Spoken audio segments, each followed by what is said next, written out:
Hello 100 rupees photo చూసుకుంటూ ఉండి ఇప్పుడే వచ్చేస్తా. ఇప్పుడే కదా వచ్చావు.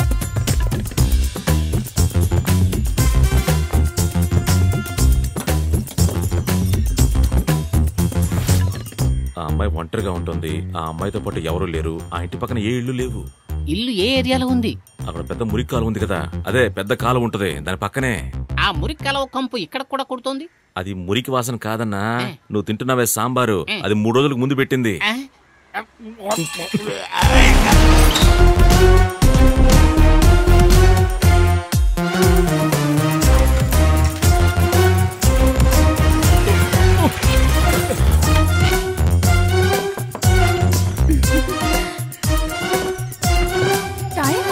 Control చేసుకోలేకపోతున్నాను, please. డైలీ ఇలాగే చెప్తున్నావు.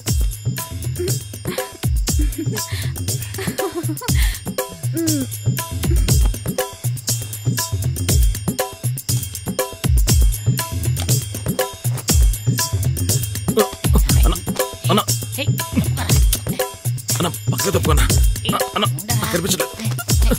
చూడండి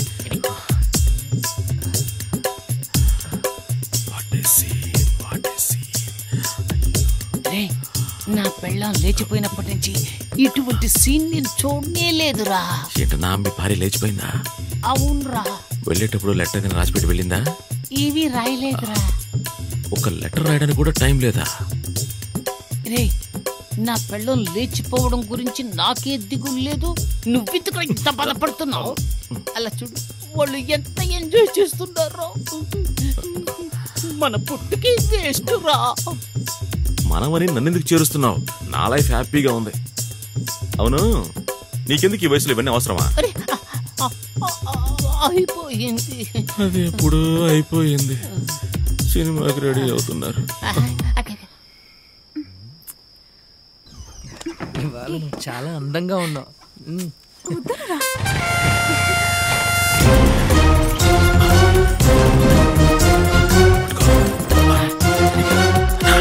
నువ్వు అటు ఇటు చూడు. ఇదిగో పట్టుకోకోతా. అలాగే. పౌడర్ డబ్బా. అన్నా ఏంటి? ఈ ఫ్యాన్ కూడా తీసుకెళ్దామా? పెద్ద వస్తువులు తీసుకోకు, మూట కట్టడానికి వీలుగా ఉండేలాగా చూడు. అలాగే అన్నా.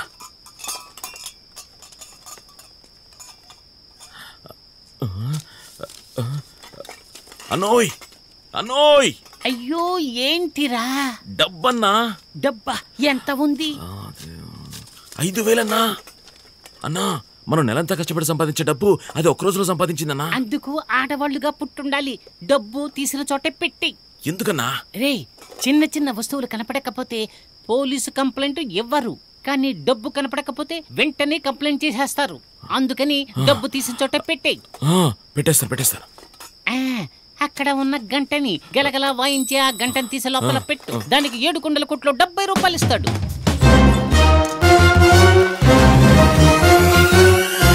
పాత పట్టు చీరలు, పట్టు పంచెలు, పట్టు పరికిణీలు చిరిగిపోయినా పర్వాలేదమ్మా, మీ ఇంటికే వచ్చి కాంచీపురం ఫ్యాక్టరీ రేటుకే తీసుకుంటాం. రండమ్మా రండి. ఈ బండి వెళితే రాదు, మేం వెళితే మీకు డబ్బులు రావు. పాత పట్టు చీరలు.